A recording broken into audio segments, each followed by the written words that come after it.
새해 첫 주일입니다. 새해를 맞이하면서 여러분들은 어떤 기대를 가지고 계십니까?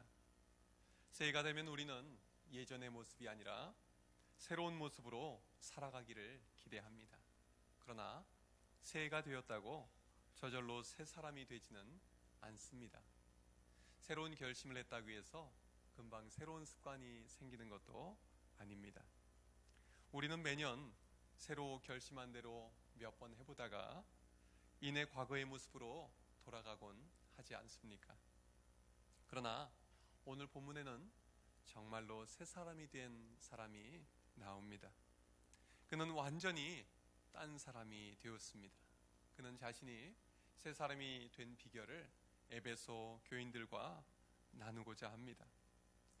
그 사람의 이름은 오늘 본문 1장 1절에 나오는데요. 그는 바로 그리스도 예수의 사도가 된 바울입니다. 그는 이전에 하나님의 뜻이라고 믿고 예수 그리스도를 대적하던 사람이었습니다. 그는 예수님을 믿는 신자들을 탄압하던 자였습니다. 그러던 그가 이제는 예수 그리스도의 사도가 된 것입니다. 예수 믿는 사람들을 제거하는 일에 앞장섰던 그가 이제는 예수 그리스도를 증거하는 일에 앞장서게 된 것입니다. 어떻게 그는 이렇게 새로운 삶을 살게 된 것일까요? 그를 완전히 바꿔놓은 것은 복음이었습니다. 바울은 부활하신 예수님을 만난 후에 복음을 깨달았습니다. 복음이 그의 인생을 새롭게 바꿨습니다. 그래서 우리가 새 사람이 되는 첫 번째 비결은 복음으로 새로워지는 것입니다. 함께 해보시겠습니다. 복음으로 새롭게. 바울은 원래 성경에 능통한 사람이었습니다. 그 당시에는 신약 성경은 없고 구약 성경만 있던 시절이었습니다. 그는 이 구약 성경, 특히 율법을 줄줄이 꿰고 있었습니다. 그는 당시 최고의 율법 권위자였던 가말리엘의 제자였습니다. 그는 철저히 구약의 율법을 따라 살던 사람이었습니다. 이렇게 구약 성경을 정말 잘 알고 있던 바울이 복음은 몰랐습니다. 어떻게 그럴 수 있을까요? 요한복음 14장 6절의 말씀입니다. 내가 곧 길이요 진리요 생명이니 나로 말미암지 않고는 아버지께로 올 자가 없느니라. 바로 예수님이 복음이십니다. 예수님만이 구원의 길이십니다. 예수님께만 영원한 생명이 있습니다. 예수님만이 우리를 죄에서 구원해 주시는 진리의 말씀이십니다. 바울은 예수님을 몰랐기 때문에 성경을 그렇게 많이 읽고 많이 연구하고도 복음을 깨닫지 못했던 것입니다. 그래서 그는 율법의 종이 되었습니다. 그는 사람을 살리는 하나님의 말씀을 가지고 사람을 죽이는 일에 앞장섰던 것입니다. 여러분, 우리가 복음을 제대로 깨닫지 못하면 성경으로 사람을 죽일 수도 있습니다. 말씀으로 사람들을 비판하고 말씀으로 사람들을 비난하고 말씀으로 사람들을 저주할 수도 있습니다. 바울이 그렇게 살던 사람이었습니다. 그런데 이제 바울은 3절에서 이렇게 고백합니다. 찬송하리로다. 하나님 곧 우리 주 예수 그리스도의 아버지께서 그리스도 안에서 하늘에 속한 모든 신령한 복을 우리에게 주셨다. 바울은 하나님께 찬송합니다. 이전에는 몰랐던 하늘의 신령한 복들을 누리며 살게 되었기 때문입니다. 이 일이 어떻게 가능했을까요? 그리스도 안에서 가능해졌습니다. 사도 바울은 예수님을 만나고 나서야 하나님의 뜻을 제대로 깨닫게 된 것입니다. 율법과 구약 성경에 감추어진 모든 비밀을 오직 그리스도 안에서 깨닫게 되었습니다. 예수 그리스도를 통해서 바울이 깨달은 복음이 무엇입니까? 우리 함께 4절 5절을 읽겠습니다. 시작.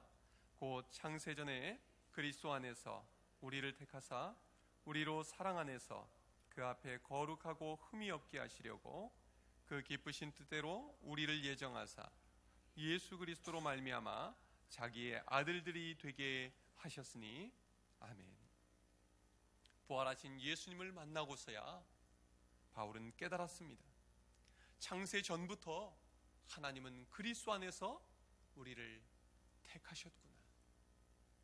하나님은 우리를 너무나 사랑하셔서 태초부터 우리를 하나님의 자녀 삼으시기로 예정하셨구나. 그러므로 우리가 죄에서 구원받게 된 것은 우리의 믿음이 좋아서가 아닙니다. 우리가 구원받을 만한 무슨 일을 했기 때문도 아닙니다. 구원은 예수 그리스도를 통해서 하나님께서 거저 주시는 은혜의 선물입니다. 사도 바울은 이 복음을 깨닫고 새 사람이 되었습니다. 이전에는 구원받기 위해 율법을 지켰고 하나님이 주시는 복을 받기 위해서 율법을 지켰습니다. 이 율법을 지키기 위해서 기독교인들을 탄압하기까지 했습니다. 그러나 이제는 깨달았습니다. 모세를 통해서 율법을 주신 여호와 하나님께서 이제 때가 되어 그 아들 예수 그리스도를 이 땅에 보내주셨음을 깨달았던 것입니다. 율법이 하는 일은 구원하는 것이 아닙니다. 율법으로는 구원받을 수 없습니다. 모든 사람은 죄인이기 때문에 율법을 온전히 지킬 수가 없기 때문입니다.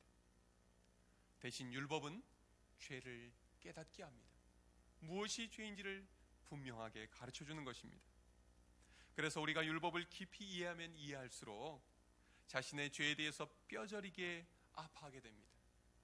내 스스로의 힘으로는 절대로 구원받을 수 없다는 것을 깨닫고 절망하게 됩니다. 그래서 바울은 로마서 7장 24절에서 이렇게 탄식합니다. 오호라 나는 곤고한 사람이로다. 누가 나를 이 사망의 몸에서 건져내랴. 그러나 때가 참에 하나님 아버지께서 그 아들을 이 땅에 보내셨습니다. 그리고 예수님을 통해 율법의 모든 요구를 다 채워주셨습니다. 우리가 구원받기 위해서 필요한 모든 일을 예수님이 십자가 위에서 다 이루셨습니다. 그러므로 구원은 예수 그리스도를 통해서 우리에게 거저 주어진 것입니다. 이것이 복음의 핵심입니다. 여러분, 우리가 새 사람이 되는 비결이 다른 데 있지 않습니다. 오직 예수 그리스도의 구원의 복음에 있습니다. 그래서 고린도후서 5장 17절에서는 이렇게 말씀합니다. 그런즉 누구든지 그리스도 안에 있으면 새로운 피조물이라. 이전 것은 지나갔으니 보라 새 것이 되었도다. 우리가 그리스도 안에 있으면 복음의 능력이 우리의 죄를 씻어줍니다. 복음의 능력이 죄의 사슬을 끊어버립니다. 복음의 능력이 우리를 새롭게 합니다. 아무리 우리의 신앙생활을 해도 사람은 잘 바뀌지 않습니다. 바울처럼 말입니다. 그러나 정말로 복음을 깊이 깨닫고 그 복음을 믿을 때 우리는 바울처럼 변화됩니다. 에베소서 2장 10절에서도 우리는 하나님이 그리스도 예수 안에서 새롭게 지으신 작품이라고 말씀합니다. 하나님은 우리들을 복음으로 새롭게 빚으시는 분이십니다. 그래서 우리 교회는 올 한 해 예수 그리스도의 복음을 배우기에 힘쓰고 복음으로 새롭게 변화받는 일에 우선순위를 두고자 합니다. 먼저는 예배에 잘 참여해서 복음을 듣는 일에 힘쓸 수 있기를 바랍니다. 그리고 주중에는 하나님의 말씀을 늘 읽고 묵상하면서 복음 가운데 사시기를 바랍니다.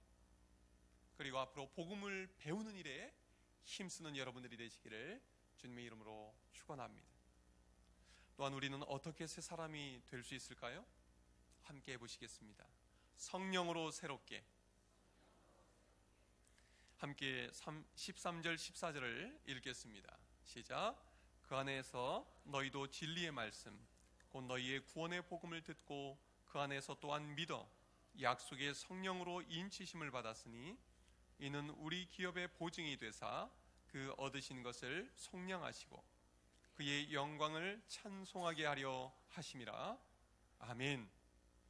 우리가 진리의 말씀, 예수 그리스도의 구원의 복음을 들을 때, 그리고 그 복음을 믿을 때 우리에게 어떤 일이 일어납니까? 약속의 성령으로 인치심을 받습니다. 인을 친다는 것은 요즘 말로 하면 도장을 찍는다라는 의미입니다. 계약서를 작성할 때 어떻게 하지요? 계약을 하는 쌍방이 함께 도장을 찍습니다. 얼마 전 우리 교회 사택 관련해서 계약을 할 때에도 교회 직인과 제 도장을 가지고 와서 여러 군데에 찍었습니다. 왜 그렇게 합니까? 그 도장의 주인이 직접 계약했다는 증거를 남기는 것입니다. 계약의 내용을 도장의 주인이 책임지겠다 하는 의미입니다. 오늘 본문에서는 우리가 예수 그리스도의 구원의 복음을 믿을 때 우리도 성령으로 인치심을 받았다라고 말씀합니다. 하나님께서 우리가 믿는 복음의 내용을 보증해 주시기 위해서 우리 안에 성령님을 보내주시고 우리 안에 거하게 하신다는 것입니다. 우리 안에 도장을 찍어 주시듯이 성령님이 거하게 하신다는 말씀입니다. 성령님이 우리 안에서 하시는 일은 무엇일까요? 우리가 믿는 복음의 내용에 대해서 보증이 되어 주십니다. 보증은 무엇입니까? 헬라어로 아라본이라고 합니다. 그것은 약속한 내용이 틀림없음을 책임지고 증명하는 것입니다. 오늘 본문의 보증이라는 말은 선금 또는 선불금이라는 의미도 가지고 있습니다. 매매 계약을 할 때 전체 금액 중에 일부를 미리 지불하는 것이죠. 왜 보증금을 거는 것입니까? 그 계약이 끝까지 지켜지게 하기 위해서입니다. 그러면 성령님은 우리 안에서 어떻게 보증이 되어 주십니까? 우리는 성령님을 통해서 구원의 확신을 갖게 됩니다. 성령님의 도우심으로 복음의 내용이 믿어집니다. 성경에는 이해하기도 어렵고 믿기도 어려운 내용들이 참 많습니다. 천지를 창조한 이야기, 예수님의 동정녀 탄생 이야기, 예수님의 부활 이야기, 그리고 성경 속에 나오는 수많은 기적 이야기들, 다 이해하기도 어렵고 믿기도 어려운 내용입니다. 그러나 성령님이 우리 안에 거하시면 어떻게 됩니까? 믿어집니다. 신비한 일이 일어납니다. 그동안 이해도 안 됐고 믿어지지도 않았던 것이 이해가 되고 믿어지게 되는 것입니다. 바울도 예수님에 관한 내용들을 믿지 못했습니다. 하나님의 아들이 이 땅에 오셨다는 것을 그는 믿지 못했습니다. 하나님의 아들이 십자가에 달려 죽으시고 다시 살아나셨다는 말도 그는 믿지 못했습니다. 더욱이나 예수님이 그리스도, 즉 인류를 구원하실 메시아라는 사실은 더욱더 믿지 못했습니다. 종교 사기꾼들이 꾸며낸 거짓말이라고 생각했습니다. 유대인 신앙 공동체를 뒤흔드는 사회악이라고 생각을 해서 그리스도인들을 제거하기에 힘썼던 것입니다. 그러나 그가 부활하신 주님을 만나고 성령 충만함을 받자 예수님에 대한 모든 내용들이 믿어지게 되었습니다. 아니, 예수님에 관한 복음을 듣고 기뻐서 견딜 수가 없었습니다. 그래서 그는 그 이후로 자신의 모든 삶을 이 예수 그리스도의 복음을 증거하는 일에 힘쓰게 됩니다. 성령 받도록 그가 복음을 증거하는 일에 모든 것을 쏟아붓게 됩니다. 성령님께서 바울 사도 그 안에서 보증이 되어 주셨기 때문입니다. 이렇게 성령님은 우리 안에서 복음의 보증이 되어 주십니다.